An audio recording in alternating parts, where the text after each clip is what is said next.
cinema matinee. I ain't got $7.50 to pay. Everybody now. Jamie Foxx plays a disturbed schizophrenic musician, much like he does in real life.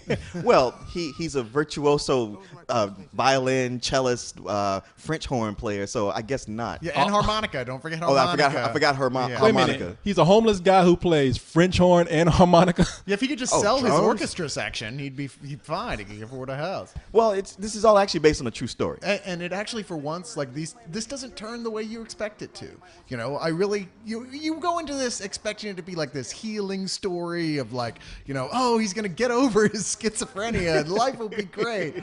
You know, this movie actually does feel kind of like real life in that it's just not all that great, really. Once you're schizophrenic, you're just kind of fucked, really. It doesn't matter if, in this case, the magical white man comes along to help or not. It's like, wait, is this the mystical Negro story or the mystical white guy story? Usually in these things, it's this strange Negro who's going to help the white guy get over himself and figure his life out.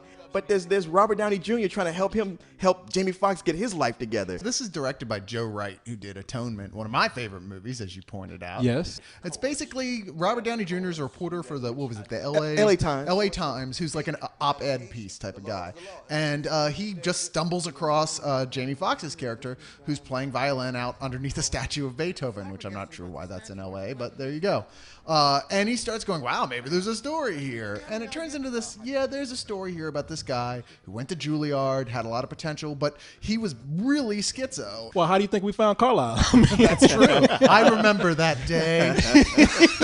Rocking back and forth under a statue of Michael Bay, chattering about Armageddon. I found this homeless guy that reviews movies so well. Wait a minute. He's going to be hysterical on the site. Well, don't taunt him. It starts doing what you expect. Robert Downey Jr. wants to help him. What can I do to help him? What can I do to get him the medication he needs and a place to live? I mean, that's the story pretty much. But as William S. Burroughs said, don't offer help to the mentally ill. It is a bottomless f***ing pit. It's like Robert Downey Jr. just doesn't get it.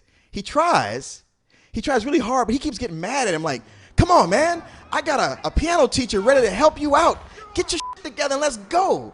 And everybody's looking at him like, that dude's crazy. Why are you getting mad at him? But you do feel for him. It's just you feel for him enough that you want to grab him, put an injection of lithium into his ass, and say, look, man, take your f***ing meds. Stop being an asshole. Is it really that hard to accept that you're crazy? Because he's a very docile, sweet, crazy homeless guy up until the point when Robert Downey Jr. gives him some papers that says it's schizophrenic on it.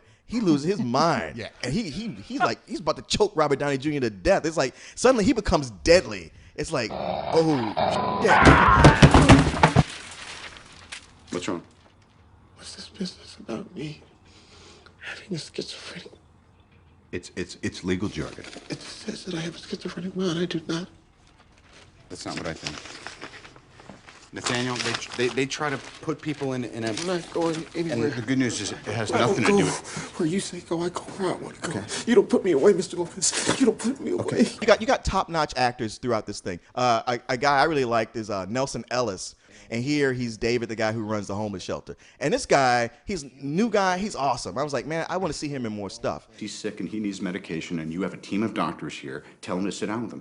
Isn't that what you're supposed to do? Look, even if I did want to coerce Nathaniel into psychiatry, Coerce. If I wanted to do that, which I don't, I couldn't force him to take medication. What would you give it? Oh, I'd give it a matinee.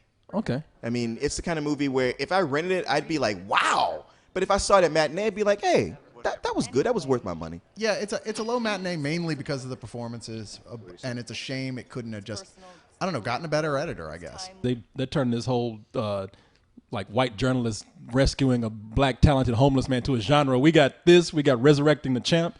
And then we got Hancock. Yeah, Hancock was kind of the same thing. Yeah, but they were all true stories, even Hancock. Yeah. So you can't really, it's getting to know. I can't walk down the street with some black person going, "Can you help me out of my rut?" Like, no, f*** off. I can see Cyrus going down the street and it's just homeless people auditioning for him, like juggling. My talent. Being mimes,